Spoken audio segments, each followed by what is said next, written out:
என் அன்பு சகோதர சகோதரிகளே, உங்கள் யாவரையும் ஆண்டவராகிய இயேசுவின் நாமத்தில் நான் அன்போடு கூட வாழ்த்தி வரவேற்கிறேன். தொடர்ந்து சோசியல் மீடியாவின் மூலமாய் பார்க்கிற தேவ பிள்ளைகளையும் நான் ஆண்டவராகிய இயேசுவின் நாமத்தில் வரவேற்கிறேன். பிரியமான என் அன்பு சகோதரனே சகோதரியே, ஆண்டவர் இந்த வருடத்தில் நமக்கு கொடுத்த வாக்கு தத்தம் நான் ஏற்கனவே முதல் தேதி அன்று உங்களோடு கூட நான் பிரசங்கித்தேன். ஆவியானவர் சொன்ன வார்த்தைகளை உங்கள் நடுவில் நான் கொண்டு வந்தேன். அதனுடைய தொடர்ச்சியாகத்தான் இந்த நாளில் கூட நான் உங்களோடு கூட தேவனுடைய வார்த்தையை பகிர்ந்து கொள்ள விரும்புகிறேன். அது சங்கீதங்களின் புஸ்தகத்தில் 115வது சங்கீதம் 12வது வசனத்தில் கர்த்தர் நமக்கு வாக்கு தத்தம் செய்தார். கர்த்தர் நம்மை நினைத்திருக்கிறார், கர்த்தர் நம்மை நினைத்திருக்கிறார், அவர் ஆசீர்வதிப்பார், அவர் ஆசீர்வதிப்பார். பிரியமானவர்களே, ஆண்டவர் நமக்கு வாக்கு தத்தம் செய்கிறார், நம்மை ஆசீர்வதிப்பேன் என்பதாக. ஏன்னா அவர் நம்மை நினைத்திருக்கிறபடினால் அவர் நம்மை ஆசீர்வதிக்கிறார். அவர் நினைப்பதற்கு நாம் எப்படி பாத்திரவான்களாய் இருக்க வேண்டும், யாரை நினைக்கிறார் என்பதை குறித்து தாவீதுடைய வாழ்விலே கர்த்தர் எப்படி நினைவு கூர்ந்தார் என்பதை நான் முதல் தேதி அன்று உங்களோடு கூட கர்த்தருடைய வார்த்தையை நான் பகிர்ந்து கொண்டேன். இந்த நாளிலே ஆபிரகாமை குறித்து ஆண்டவர் எப்படி நினைத்து கொண்டார், ஏன் அவனை நினைத்தார் என்பதை குறித்து தான் நான் உங்களோடு கூட ஆண்டவருடைய வார்த்தையை பகிர்ந்து கொண்டு கர்த்தர் நம்மை ஆசீர்வதிக்கும்படியாக நான் ஜெபிக்க போகிறேன். வாசித்து பார்க்கும் பொழுது ஆதியாகமம் 19ஆம் அதிகாரம் 29ஆம் வசனத்தில் ஆண்டவர் சோதோம் கோமாரா பட்டணத்தை அழிப்பதற்கு முன்பதாக லோத்தை கர்த்தர் காப்பாற்ற விரும்புகிறார். ஏன் காப்பாற்றினார் அப்படின்ற செய்தியை அங்கு சொல்லப்பட்டிருக்கிறது. வாசிக்கலாம்.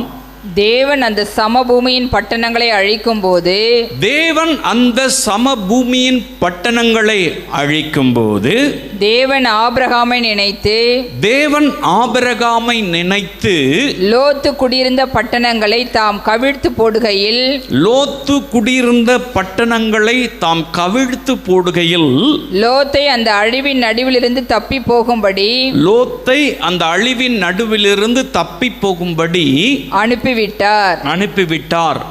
எதனால கர்த்தர் அனுப்பினாரா? ஆபிரகாமை நினைத்தபடியினால். ஹல்லேலூயா. இந்த உலகம் அழிவை நோக்கி போய் கொண்டிருக்கிறது. எங்கு பார்த்தாலும் யுத்த செய்திகளை கேள்விப்படுகிறோம். வியாதிகள் பெருக்கமாய் எல்லா இடங்களிலும் ஸ்ப்ரெட் ஆகி கொண்டிருக்கிறது.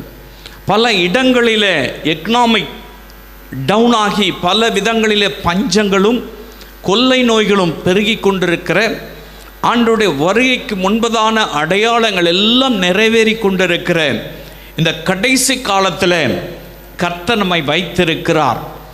இந்த தேசத்துக்காக ஜெபிக்கும்படி, அழிந்து கொண்டிருக்கிற ஆத்துமாக்களுக்காக ஜெபிக்கும்படி கர்த்தர் நம்ம இந்த தேசத்தில் நம்மை தெரிந்து கொண்டு நம்மை அவர் வைத்திருக்கிறார்.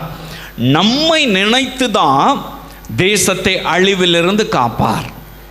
எனக்கு அன்பானவர்களே, ஆபிரகாமை கர்த்தர் நினைத்தபடினாலே தான் லோத்துவை கர்த்தர் காப்பாற்றினார், அழிவிலிருந்து அவனை காப்பாற்றினார். நம்மை நினைத்துதான் இந்த தேசத்தை கர்த்தர் காப்பாற்ற முடியும். நாம் நினைக்கப்படுவதற்கு பாத்திரவான்களாய் இருக்கும் பொழுதுதான் நம்முடைய ஜெபத்திற்கு ஆண்டவர் பதில் தருவார். பிரியமானவர்களே, ஆபிரகாமை ஏன் கர்த்தர் நினைத்தருளினார்? ஆபிரகாம் கர்த்தருடைய நினைவில் வருவதற்கு காரணம் என்ன? நீங்கள் வேதத்தில் வாசித்து பார்க்கும் பொழுது ஆதியாகமம் 26ஆம் அதிகாரம் 15ஆம் வசனத்தில் வாசிக்கும் பொழுது, அது முதல் 1-2 வசனங்களை வாசிக்கும் பொழுது கர்த்தர் பேசுகிறார். என்ன பேசுகிறாரு? நான் உனக்கு கேடகமாக இருக்கிறேன், நான் உனக்கு துருகமாக இருக்கிறேன் அப்படின்னு சொல்லி வாக்கு தத்தம் செய்கிறார். அப்படி வாக்கு தத்தம் செய்யும் பொழுது 2வது வசனத்தில் ஆபிரகாம் மனம் மடிந்தவனாக தன்னுடைய இருதயத்தில் துக்கத்தோடு சொல்லுகிறான், அடியனுக்கு என்னத்தை தருவீர்? பாருங்க, அவனுடைய இருதயம் சோர்ந்து போய் கிடந்தது. அவனுக்கு ஆண்டவர் வாக்குத்தத்தம் செய்தார், நான் உனக்கு ஒரு புத்திரனை கொடுப்பேன், உன் சந்ததியை பெருக பண்ணுவேன் என்று. ஆனால் அது நிறைவேறவில்லை. அதனால் அவனுடைய இருதயம் சோர்ந்து போய்விட்டது. அவன் இருதயம் சோர்ந்து போனவனாக அவன் படுத்து தன்னுடைய வீட்டில் இருக்கும் பொழுது கர்த்தர் வந்து பேசுகிறார். என்ன பேசுகிறார் பாருங்க, வாசிக்கலாம். முதல் 1-2 வசனங்களை வாசிக்கலாம். ஆதியாகமம் 15ஆம் அதிகாரம் முதல் 1-2 வசனங்களை வாசிக்கலாம். இந்த காரியங்கள் நடந்த பின்பு கர்த்தருடைய வார்த்தை ஆபிரகாமுக்கு தரிசனத்திலே உண்டாகி அவர் ஆபிரகாமே நீ பயப்படாதே நான் உனக்கு கேடகமும் உனக்கு மகா பெரிய பலனுமாய் இருக்கிறேன் என்றார். அதற்கு ஆபிராம் கர்த்தராகிய ஆண்டவரே அடியேனுக்கு என்ன தருவீர்? நான் பிள்ளை இல்லாமல் இருக்கிறேனே. தமஸ்கு ஊரானாகிய இந்த எலியேசர் என் வீட்டு விசாரணை கர்த்தனாய் இருக்கிறானே என்றார். பாருங்க, கர்த்தர் பேசுறார், பயப்படாதேன்னு சொல்றார். நான் உனக்கு கேடகமா இருக்கிறேன்னு சொல்றார், நான் உனக்கு துருகமாக இருக்கிறேன்னு சொல்கிறார்.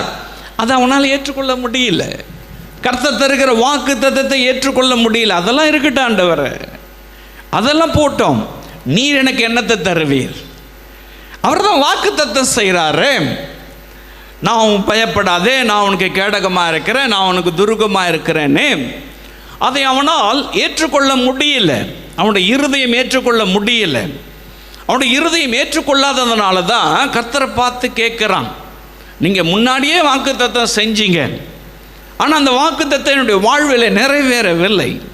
அப்படி நிறைவேறாததுனால இப்போ நீங்கள் வாக்குத்தத்தம் செய்கிறீங்க. எனக்கு அதெல்லாம் இருக்கட்டும், நீங்கள் எனக்கு என்னத்தை தருவீங்க? நான் குழந்தை இல்லாமல் இருக்கிறேனே, எனக்கு என்னத்தை தருவீங்க? அப்படி சொல்லி அவனுடைய இருதயம் சோர்ந்து போய்விட்டது. ஒருவேளை உங்களுடைய வாழ்விலே கூட ஆண்டவர் அநேக வாக்குத்தத்தங்களை கொடுத்திருப்பார். பல வாக்குத்தத்தங்களை ஆண்டவர் நிறைவேற்றி கொடுத்திருப்பார். சில வாக்குத்தத்தங்கள் நம்முடைய வாழ்விலே நிறைவேறாமல் தாமதப்படும். அது நிறைவேறாமல் காத்திருக்க வேண்டி இருக்கும். ஆபிரகாமுடைய வாழ்விலே அப்படித்தான் இருந்தது. மீண்டும் மீண்டும் கர்த்தர் பேசுகிறார், மீண்டும் மீண்டும் கர்த்தர் வாக்குத்தத்தம் செய்கிறார். ஆனால் அவனால் ஏற்றுக்கொள்ள முடியவில்லை. கர்த்தர் அதை புரிஞ்சுக்கிட்டார். அதை புரிஞ்சுக்கிட்டதுனால அவர் என்ன செய்கிறார் பாருங்க, வீட்டுக்குள்ளே படுத்து இருக்கிறான் அவனை வெளியில் வர சொல்கிறார். 15ஆம் வசனத்தை வாசிக்கலாம். ஆதியாகமம் 26:15 இப்படியாய் சொல்லப்பட்டிருக்க. 6வது வசனத்தை வாசிக்கலாம். மன்னிக்கணும், 6வது வசனத்தை வாசிக்கலாம். ஆதியாகமம் 15:6 அவன் கர்த்தரை விசுவாசித்தான், அதை அவர் அவனுக்கு நீதியாக எண்ணினார். கர்த்தரை அவன் விசுவாசித்தானா? இப்ப அவன் உள்ள படுத்து இருக்கிறான். அவனை கர்த்தர் வெளியில கூட்டிட்டு வர்றார். வீட்டுக்கு வெளியில கூட்டிட்டு வந்து வானத்தை பார் அப்படி சொல்றார். வானத்தை பார்த்தாக்கா நட்சத்திரங்கள் நிறையா இருக்கு. இவற்றை உன்னால என்ன முடியுமா அப்படி கேட்கிறார். அவனால் என்னால் என்ன முடியாது ஆண்டவரே அப்படின்றான். அதை போலவும் சந்ததியை நான் பெருக பண்ணுவேன்னு சொல்றார். அதை அவன் விசுவாசித்தான். முதல்ல அவனால் விசுவாசிக்க முடியல. இப்ப கர்த்தர் சொல்றத அவன் விசுவாசித்தான். அது அவனுக்கு நீதியாக இருந்தது. எனக்கு அன்பான அன்பு சகோதரனே சகோதரியே, ஆண்டவரை விசுவாசிக்கிறவர்கள் தான் அவருடைய இருதயத்தில் இடம்பெற முடியும். விசுவாசித்தால் தேவனுடைய மகிமையை நீ காண்பாய். விசுவாசம் இல்லாமல் தேவனுக்கு பிரியமாய் இருப்பது கூடாத காரியம். ஆண்டவர் நம்மை நினைத்தருளும் சொன்னான். கர்த்தர் நம்ம நினைச்சு நம்ம ஆசீர்வதிக்கணும் சொன்னான். நீங்கள் கர்த்தர் சொல்லுகிற வார்த்தையை விசுவாசிக்க வேண்டும். கர்த்தர் காண்பிக்கிற காரியத்தை விசுவாசிக்க வேண்டும். அப்படி விசுவாசிக்கும் பொழுதுதான் கர்த்தர் இந்த வாக்குத்தத்தத்தை நிறைவேற்றி கொடுப்பார். ஆபிரகாமை கர்த்தர் நினைத்து பார்ப்பதற்கு, அவனை நினைத்தருள்வதற்கு அவன் விசுவாசம் உள்ளவனாயிருந்தான். இன்னைக்கு உங்களுடைய வாழ்வில் எப்படி விசுவாசிக்கிறோம்?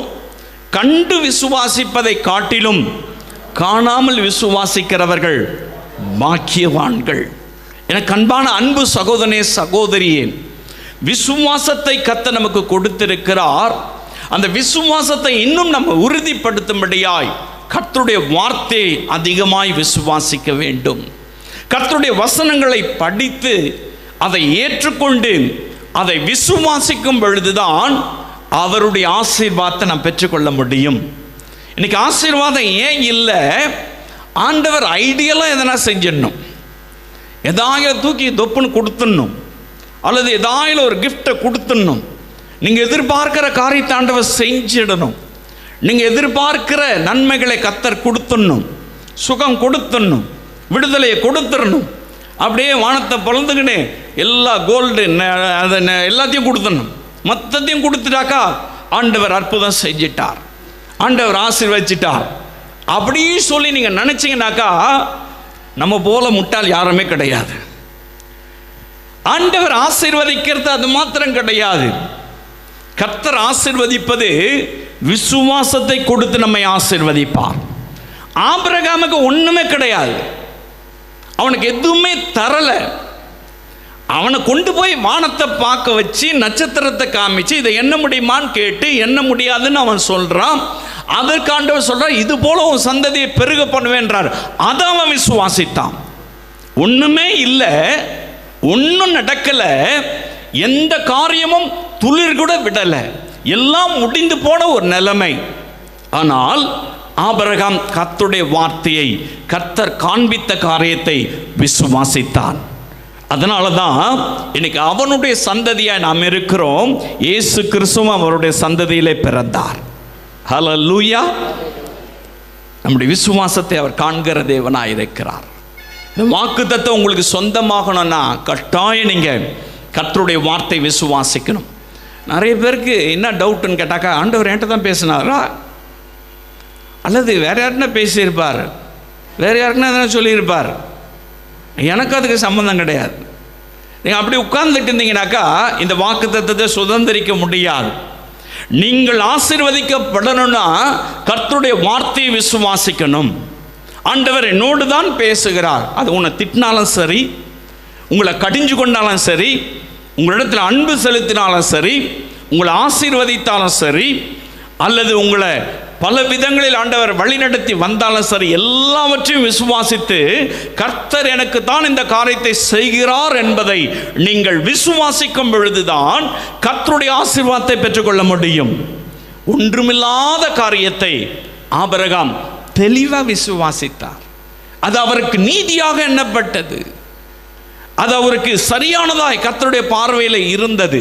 அதனால தான் கர்த்தர் அவனை நினைத்தருளினார், அவன் சந்ததியை திரளாய் பெருக பண்ணினார். ஹல்லேலூயா.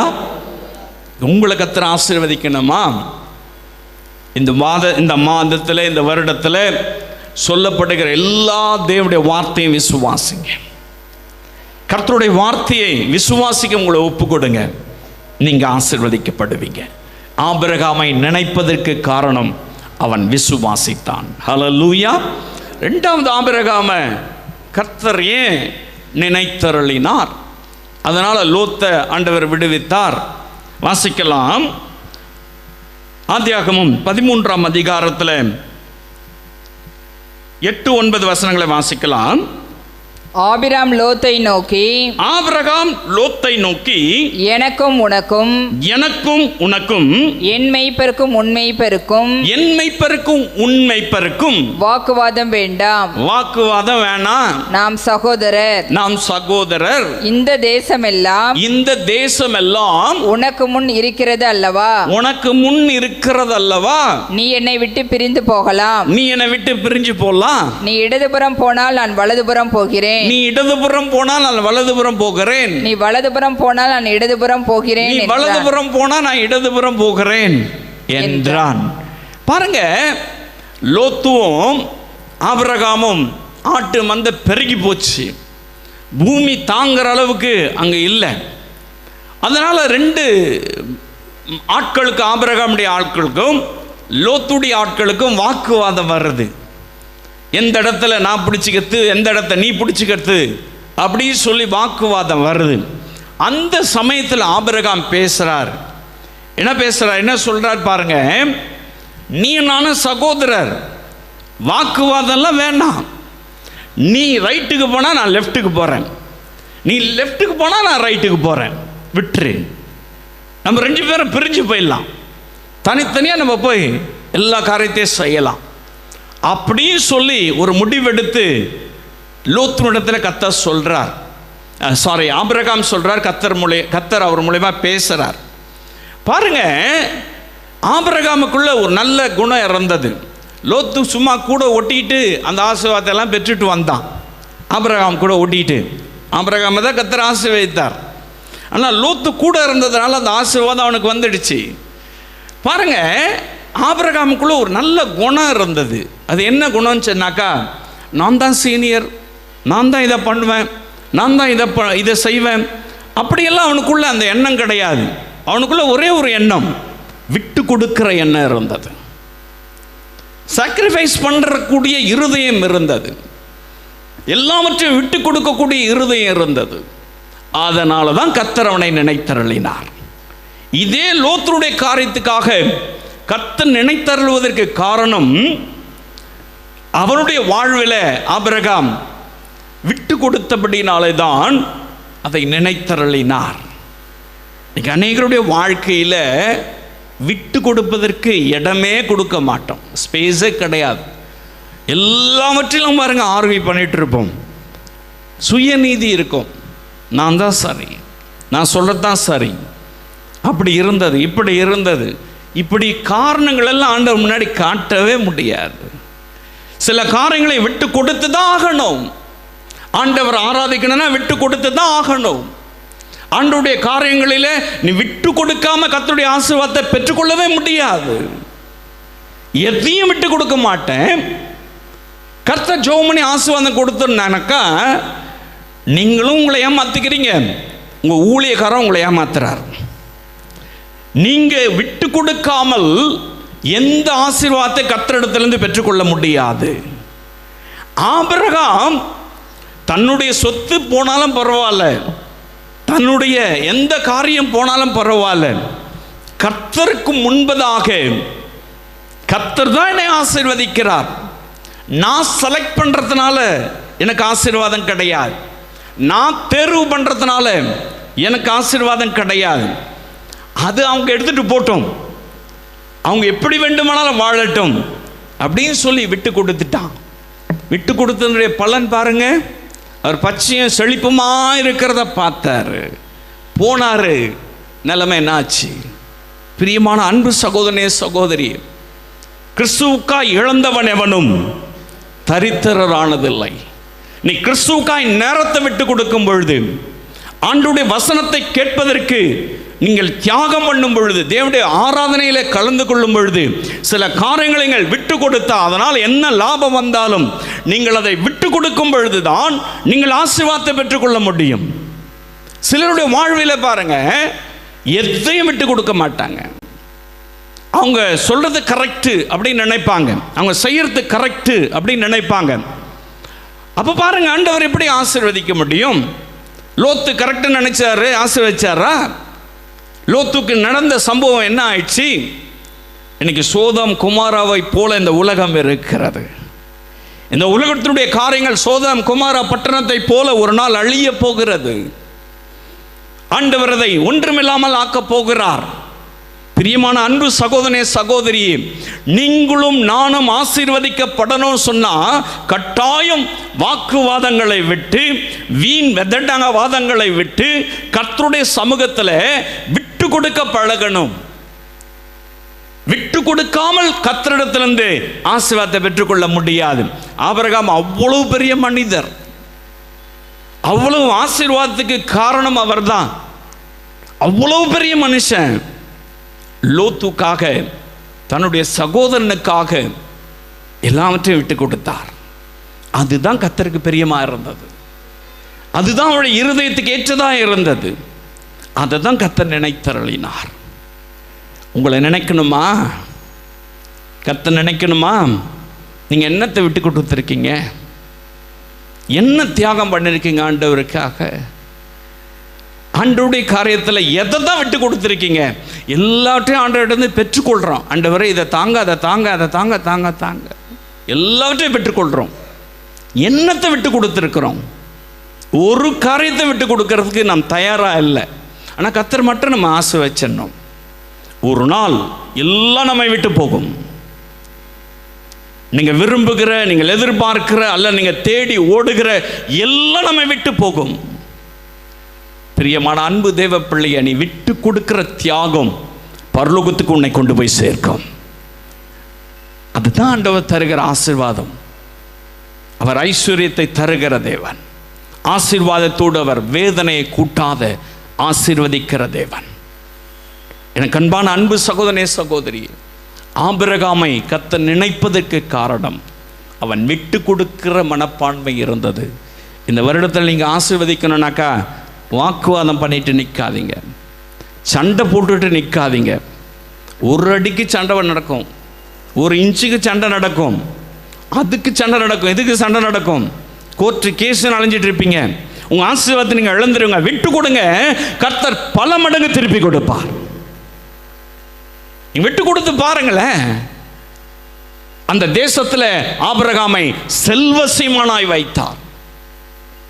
24 ஆதியாகமம் 24ஆம் அதிகாரத்தில் நீங்கள் வாசி பார்த்தீங்கன்னா அங்கே சொல்லப்பட்டிருக்குது. எலியேசர் சொல்றான், அவன் வேலைக்காரன் சொல்றான், என் எஜமான் செல்வசீமானா இருக்கிறான்.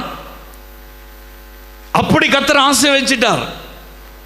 விட்டு கொடுத்தபடியினால் நீங்கள் ஆசீர்வாதத்தை பெற்றுக்கொள்ள முடியும். ஆசீர்வதிக்கப்படணுமா?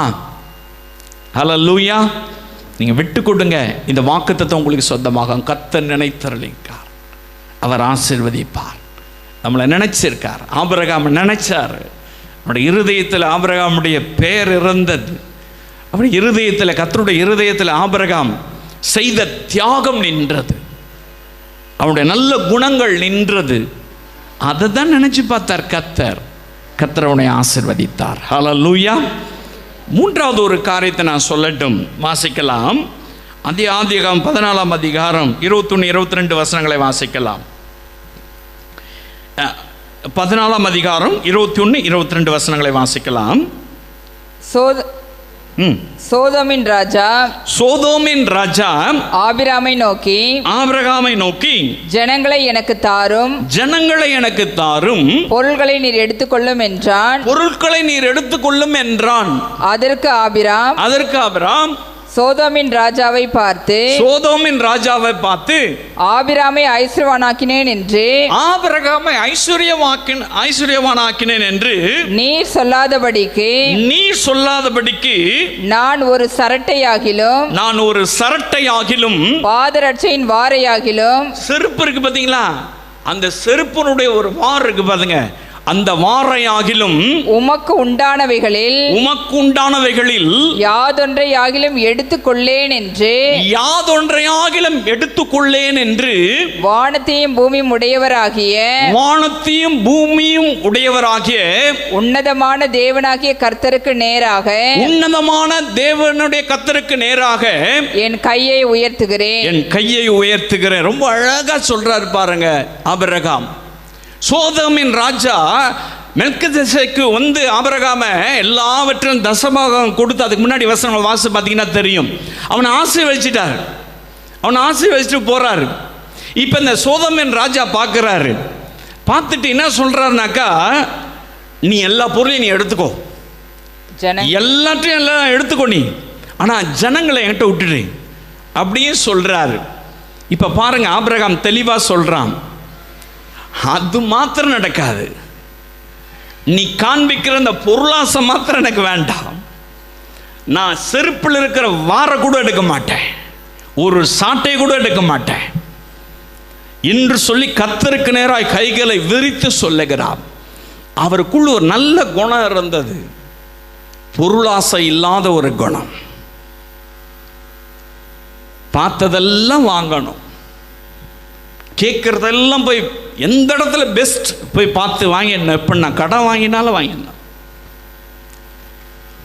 பாருங்க, என்ன வேணா பண்ணுங்க, இஎம்ஐ கட்டுறோமா எது கட்டுறோமோ வாங்கிடணும். தரித்திரராயிடுவோம். பொருளாசை ஒரு மனிதனை சாபத்துக்கு நேராக கொண்டு போயிடும். கர்த்தருடைய இருதயத்திலிருந்து தூர தள்ளிடும். அநேகருடைய வாழ்விலே பொருளாசை, சோறு சாப்பிட்றாங்களோ இல்லையோ நகையை எடுத்துக்குவாங்க. நீ சேர்த்து வச்சு ஒரு பிரயோஜனம் கிடையாது. மண், நான் மண் என்று நினைவு கூறுகிறோம். நம்ம எதை சாப்பிட்றோமோ இல்லையோ எங்கன்னா ஒரு பிளாட் வாங்கிடுறது. நல்ல சாப்பாடு இருக்காது, ஹெல்த் இருக்காது. பாருங்க, எதனா ஒன்று பண்ணிட்டு இருக்கான் மனுஷன், ஓடி ஓடி அலையிறான். இதுக்கு தான் பொருளாசை, சொத்து மேல ஆசை, நகை மேல ஆசை. அதே சமயத்தில் ஜெபம், அதே சமயத்தில் வேத வசனம், ஆராதனை. எனக்கு அன்பானவர்களே, நீ ஆண்டவருடைய இருதயத்தில் இடம் பிரிக்கணும்னாக்கா உனக்குள் பொருளாசை இருக்கக்கூடாது. பொருளாசை இருக்கக்கூடாது. ஆபிரகாமுக்குள்ள அந்த எண்ணமே கிடையாது. நீ எதை கொடுத்தாலும் எனக்கு வேண்டாம், செருப்பு கொடுத்தா கூட எனக்கு வேண்டாம், அந்த மேல இருக்கிற அந்த வாறு கூட எனக்கு வேண்டாம். அப்படி வெறுத்தார். அதனால தான் ஆபிரகாமை கர்த்தர் நினைத்தருளினார். உங்களுக்கு இந்த வாக்கு தத்தம் சொந்தமாகணுமா? இந்த வருஷத்தில் ஒரு டார்கெட் வைக்காதீங்க. இத்தனை சவரன் எடுத்து வச்சிடணும், இவ்வளோ ரூபா ஒதுக்கி வச்சிடணும், சம்பளத்திலேருந்து இவ்வளோ பண்ணிடணும். இந்த டார்கெட்டுக்கு போனீங்கன்னாக்கா கர்த்தர் டார்கெட்டை மாற்றிடுவார். ஜாக்கிரதை. ஆண்டவருடைய சமூகத்தில் கர்த்தர் கொடுத்ததுக்காக கர்த்தரை ஸ்தோத்திரம் பண்ணுங்க. அதில் கவனம் வைக்காதீங்க. ஆண்டவர் கொடுப்பார். நீ கணக்கு பார்த்தீங்கன்னா முடிஞ்சிச்சு கதை. அநேகருடைய வாழ்வில் அப்படிதான். கணக்கு கணக்கு எல்லாவற்றையும் கால்குலேஷன். அதனால தான் ஆசீர்வாதம் இல்லை. ஏன் ஆசீர்வதிக்கப்படலை? உங்க வாழ்வில் ஆசீர்வாதம் வேணும்ல. ஆபிரகாம் எவ்வளவு பெரிய மனிதன், கொஞ்சம் யோசிச்சு பாருங்க. அவன் செல்வ சீமானா இருந்தான், எல்லா ஆசீர்வாதம் இருந்துச்சு.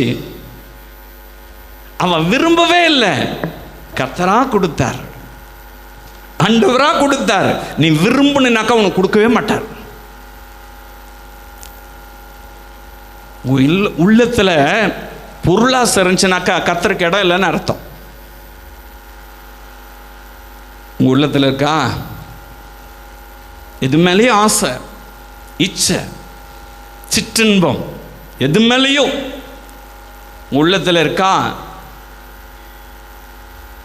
அப்ப ஆண்டவருக்கு இடம் இல்லைன்னு அர்த்தம். ஆபிரகாம் உள்ளத்தெல்லாம் கர்த்தர் மட்டும்தான் இருந்தார். ஹல்லேலூயா.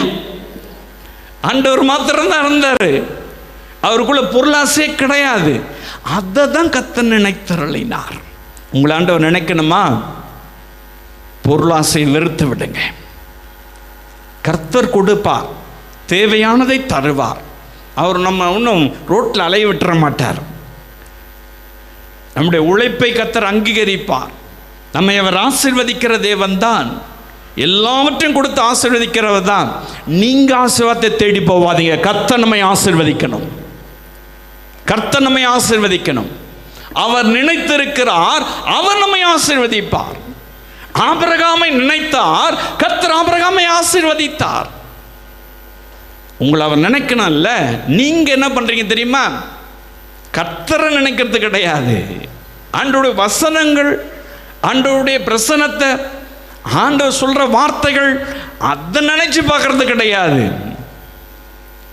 ஆமா, மாசம் சேலரி நினைச்சு பார்க்கறது, வருகிற வருமானத்தை நினைச்சு பார்க்கறது. பாருங்க, கொஞ்சம் கணக்கு பண்ணி பாருங்க பிரியமானவர்களை. அதனால தான் நம்ம ஆசீர்வதிக்கப்படலை. அதனால தான் கர்த்தர் நம்மை ஆசீர்வதிக்கல. நீங்க கர்த்தரை நினைங்க, அவரை உங்களுடைய உள்ளத்தில் வைத்துக் கொள்ளுங்க. ஆசீர்வாதம் உங்களை தேடி வரும். ஆசீர்வதிக்கப்படணும் அல்ல. கர்த்தர் நம்மை நினைத்திருக்கிறார், அவர் நம்மை ஆசீர்வதிப்பார். அவர் தான் நம்மை ஆசீர்வதிக்கிறவர். உங்கள் உழைப்பெல்லாம் ஒன்றும் ஆசீர்வாதத்தை உங்களுக்கு கொண்டு வராதுங்க. என்ன உழைச்சாலும் சரி, அது அப்படியே போயிடும். இந்த கையில் வர்றது இந்த கையில். ஒரு ஹாஸ்பிட்டலில் போய் படுத்திங்கன்னா மொத்தத்தையும் அள்ளு போயிடுவான். 10 லட்சம் கட்டிட்டு வெளியில் வாணுவான், 50 லட்சம் கட்டிட்டு வெளியில் வாணுவான். சேர்த்து வச்சு என்ன பிரயோஜனம்? சேர்த்து வச்சு என்ன பிரயோஜனம்? பொருள் ஆசை வச்சு நத்திங், ஜீரோ. ஆண்டவருக்கு முன்னாடி எல்லாம் ஒன்றும் கிடையாது. அவர் தான் நமக்கு சுகம் கொடுக்கிறவர், அவர் தான் நம்முடைய உறுப்புகளை எல்லாம் பாதுகாக்கிறவர், அவர் தான் நமக்கு விடுதலை தருகிறவர், அவர் தான் நம்மை வழி நடத்துகிறவர், நமக்கு வீடு வாசலை உண்டாக்கி தருகிறவரும் அவர்தான், அப்பத்தையும் தண்ணீரையும் ஆசீர்வதிக்கிறவர் அவர்தான், வீட்டுக்குள்ளாய் வியாதி வராமல் தடுக்கிறவரும் அவர்தான். அவரை உங்க இருதயத்தில் வைங்க, நீங்க ஆசீர்வதிக்கப்படுவீங்க. நீங்க ஆசீர்வதிக்கப்படணும் அல்ல, கர்த்தர் நம்மை நினைத்திருக்கிறார், அவர் நம்மை ஆசீர்வதிப்பார். ஆபிரகாமை கர்த்தர் நினைத்தார், அவனுடைய பொருளாதார நிலைமைகளை கர்த்தர் நினைத்தார். அவன் பொருட்கள் மேல ஆசையே படாததுனால, செல்வத்து மேல அவன் ஆசையே படாததுனால, வாக்குவாதத்தின் மேல ஆசையே படாததுனால கர்த்தர் அவனை நினைத்தார், அவனை கர்த்தர் ஆசீர்வதித்தார். ஹல்லேலூயா. ஒன்னே ஒன்று சொல்லி முடிச்சிடுறேன், வாசிக்கலாம். ஆதியாகமம் 18ஆம் அதிகாரத்தில் 22 32 வரலாம் வாசிக்க வேணாம். இப்ப பாருங்க, ஆண்டவர் சோதம் கொமோரா பட்டணத்தை அழிக்க போகிறார். அப்படி அழிக்கும் பொழுது என்ன நடக்குது? 22ஆம் வசனத்தை வாசிக்கலாம். அப்பொழுது அந்த புருஷர் அவ்விடம் விட்டு சோதோமை நோக்கி போனார்கள். ஆபிரகாமோ பின்னும் கர்த்தருக்கு முன்பாக நின்று கொண்டிருந்தார். இப்ப பாருங்க, ஆண்டவர் தீர்மானம் பண்ணிட்டார், சோதம் கொமோரா பட்டணத்தை அழிக்க போவதாக கர்த்தர் தீர்மானம் பண்ணிட்டார். ஏன்னா பாவம் பெருகிடுச்சு, அக்கிரமம் பெருகிடுச்சு. அதனால கர்த்தர் தீர்மானம் பண்ணிட்டார், அந்த பட்டணம் வேண்டாம், அதை நான் அழிச்சிடணும் அப்படி சொல்லி தீர்மானம் பண்ணிட்டார். அங்கதான் லோத்து இருக்கிறார். இப்ப பாருங்க, ஆபிரகாம் ஆண்டவருடைய சமூகத்தில் நின்றுட்டே இருக்கார். அப்ப கர்த்தர் சொல்லிட்டார், தூதனை அனுப்பிட்டார், போ நீ போய் அந்த பட்டணத்தை அழி, போய் எதனா பண்ணிடுவா அப்படின்னு சொல்லி அனுப்பிட்டார் கர்த்தர். ஆனாலும் தேவ சமூகத்தை விட்டு விலகவே இல்லை, ஜெபம் பண்ணிட்டே இருக்கார். ஆண்டவருடைய சமூகத்தை ஜெபம் பண்ணிட்டே இருக்கார். எப்படி ஜெபம் பண்றார் பாருங்க, ஆண்டவரே நீ 50 நீதிமான் இருந்தாக்கா அழிக்கிறவரோ அப்படின்னு கேட்கிறான். கர்த்தர் சொல்றாரு, சரி 50 நீதிமான் இருந்தாக்கா நான் அழிக்க மாட்டேன். அப்புறம் மறுபடியும் போவே இல்லை, தேடி தேடி பார்க்கறான், 50 இல்லை. ஆண்டவரே 40 நீதிமானா இருந்தா நீ அழிப்பீரோ கேட்கிறான். அப்போ கர்த்தர் சொல்றாரு, ஓகே நான் அதையும் ஏற்றுக்கொள்றேன், 40 பேர் இருந்தாலும் அழிக்க மாட்டேன். அவன் தேடி பார்க்கறான், 40 பேர் இல்லை. மறுபடியும் பாருங்க, ஆண்டவர் சமூகத்தில் அப்படி நிற்கிறான், சமூகத்தை விட்டு விலகவே இல்லையா, தூதம் போயிட்டான். ஆனால் இவன் போகவே இல்லை, 45 பேர். அப்புறம் கேட்கிறார், அதுவும் இல்லை. 30 பேர், அதுவும் இல்லை. அப்புறம் பாருங்க 20 பேர், அதுவும் இல்லை. கடைசியா ஆண்டவரை 10 பேர் இருந்தாக்கா, அதையும் தேடி பார்க்கறான், 10 பேரும் இல்லை. அதன் பின்புதான் சோதம் குமாரா பட்டணம் அழிக்கப்பட்டது. திறப்பின் வாசலிலே நிற்கிற ஒரு தேவ மனுஷன், திறப்பின் வாசலில் நின்று ஜெபிக்கிற ஒரு தேவ மனுஷன், போனா போட்டு அழியட்டும், அதான் பாவம் இருக்குது, அக்கிரமம் இருக்குது, அநியாயம் நடக்குது, கர்த்தர் தான் முடிவு பண்ணிட்டாரு, விட்டுறல கர்த்தர். ஆண்டவரே மனம் இறங்குங்க, ஆண்டவரை எப்படியாயிலும் காப்பாத்துங்க, எப்படியாயிலும் அந்த ஜனங்களை அழிக்காம விட்டுருங்க, எப்படியாயிலும் உங்களுக்கு விடுதலை தாங்க. கெஞ்சறாரு, தேவ சமூகத்தை விட்டு விலகவே இல்லை, திறப்பில் நிற்கிறார். அதனால தான் கர்த்தர் அவனுடைய இருதயத்துக்குள்ளாய் வைத்து கொண்டார், அவனை நினைத்தருளினார், அவன் பண்ற ஜபத்தை கர்த்தர் நினைத்தருளினார். ஹல்லேலூயா. அவன் பண்ற ஜபம், அவன் எல்லா சௌகரியத்தோடு இருக்கிறான், எல்லா வீடு வாசல் எல்லாம் இருக்கு, செல்வ சீமானா இருக்கான், அவன் பெரிய திரளான கூட்டம் இருக்கு, ஜனங்க இருக்காங்க, எல்லாம் இருக்கு. அவன் பாட்டுன்னு வாழ்ந்துட்டு போயிருக்கான்ல, எப்பனை போட்டோம் அப்படின்னு சொல்லிட்டு. இவன் தான் சண்டை போட்டுன்னு போனானே, இவன் தான் கோச்சிட்டு போனானே, எனக்கு அந்த இடம் வேணும் சொல்லி கேட்டுட்டு போனானே, எப்பனை போட்ட அந்த ஜனங்க அப்படின்னு விட்டானா? இல்லை, திறப்பல் வாசலன் என்றான், ஜெபித்தான். அதனால்தான் கர்த்தர் அவனை நினைத்தருளினார். உங்களை நினைக்கணுமா? யாரு வானத்தையும் பூமியும் உண்டாக்கினவர்? நீங்க திறப்பின் வாசல் நிற்கிறவராய் மாறுங்க. இந்த தேசம் அழிய போகிறது, தேசத்தில் கொடுமைகள் நடக்கிறது, தேசத்தில் பயங்கர அக்கிரமங்கள் நடக்கிறது. ஆனால் பாருங்க, நான் மட்டும் வாழ்ந்தா போதும், நான் மட்டும் பாதுகாத்தா போதும், நான் மட்டும் ஆசீர்வாதமாக இருந்தால் போதும், நாங்கள் மாத்திரம் சஃபிஷியண்ட்டாக போதுமான அளவுக்கு நமக்கு எல்லாம் கிடைச்சிட்டா போதும், மற்ற எக்கேன்னா இப்படினா போட்டோம் நினைக்கிறீங்களா? அப்படி நினைக்கிறீங்களா? கர்த்தர் உங்களை ஆசீர்வதிக்க முடியாது. மற்றவர்களுக்காக பாரப்பட்டு ஜெபிக்கணும். உங்களை நேசிக்கிறாங்களோ நேசிக்கலையோ, உங்களுக்கு விரோதமாக வந்து நிற்கிறாங்களோ, உங்களை பற்றி என்னென்னவோ பேசுகிறாங்களோ, என்னவனா இருக்கட்டும், நீங்க திறப்பின் வாசலிலே அவர்களுக்காய் ஜெபிக்கும் பொழுதுதான் கர்த்தருடைய இருதயத்தில் இடம் பெற முடியும். கர்த்தர் நினைத்தருளுவார், ஆசீர்வதிப்பார். இந்த வாக்குத்தத்தம் உங்களுக்கு நிறைவேறணும்ல? எப்படி ஜெபம் பண்றீங்க? ஏதோ கொஞ்ச நேரம் ஜெபம் பண்ணிட்டு ஆண்டவர் கேட்டாரா போதும் அப்படின்னு நினைக்கிறீங்களா? இவன் பாருங்க, விடவே இல்லை. 50லிருந்து அப்படியே வந்து வந்து வந்து வந்து 10 வரல வந்து நிற்கிறான். அதுக்காண்டவர் பதில் தந்துட்டே இருக்காரு, விடவே இல்லை. அப்படி ஜெபம் பண்ணியிருக்காரு, அவ்வளவு தூரம் ஆண்டவர்கிட்ட கேட்டிருக்காரு, கெஞ்சி இருக்கிறார். பிரியமானவர்களே, நீங்க ஆசீர்வதிக்கப்படுறதுக்கு தேசத்துக்காக எவ்வளவு ஜெபம் பண்றீங்க? மற்றவங்களுக்காக எவ்வளவு ஜெபம் பண்றீங்க? அழிந்து போகிற ஆத்துமாக்களுக்காக ஏன் ஜெபம் பண்றீங்க? யோசிச்சு பாருங்க. எவ்வளவு நேரம் கொடுக்குறீங்க நம்முடைய தேசத்தை கர்த்தர் ரட்சிக்க, எழுப்புதல் உண்டாக, தேசத்தில் இருக்கிற மக்கள் எல்லாம் கிறிஸ்துவை ஏற்றுக்கொள்ள. அவங்க இப்படி ஆடி நிற்கிறான், அவன் இப்படி பொல்லாத பாவத்தை செய்கிறான், அவன் இப்படி ஓடுறான், அப்படி ஓடுறான், இதை பண்றான், அதை பண்றான், சபையை அடிக்கிறான், உடைக்கிறான். ஐயா, அவனுக்கு தெரியாது, அவன் ஒரு சாதாரண மனிதன், அவனை இயக்குகிறது பொல்லாத ஆவிகள். ஆனா உங்களுக்கு தெரியும், வானத்தையும் பூமியும் உண்டாக்கின கர்த்தர் அவனை தொட முடியும் சொல்லி, அவனை ரட்சிப்படைய செய்ய முடியும் சொல்லி, அவனுடைய வாழ்வை கர்த்தர் மாற்ற முடியும் சொல்லி ஜெபம் பண்றீங்களா? ஜெபம் பண்ணிருக்கீங்களா? ஆசீர்வாதம் மட்டும் ஆண்டவர்ட்ட வேணும்ல, பிளெஸிங்ஸ் மாத்திரம் வேணும். நீங்க எதையும் செய்ய மாட்டீங்க, எதையும் செய்யறதுக்கு முன் வர மாட்டோம். நம்ம நினைக்கணும்னா கர்த்தர் இயேசு நம்ம நினைக்கணும்னு சொன்னா முழங்கால்கள் தேவனுக்கு முன்பதாய் முடங்கணும், ஜெபிக்க ஒப்பு கொடுக்கணும். இந்த சாக்கு போக்கெல்லாம் சொல்லக்கூடாது, என்னால் முடியாது, முடியல, உட்காந்துங்க.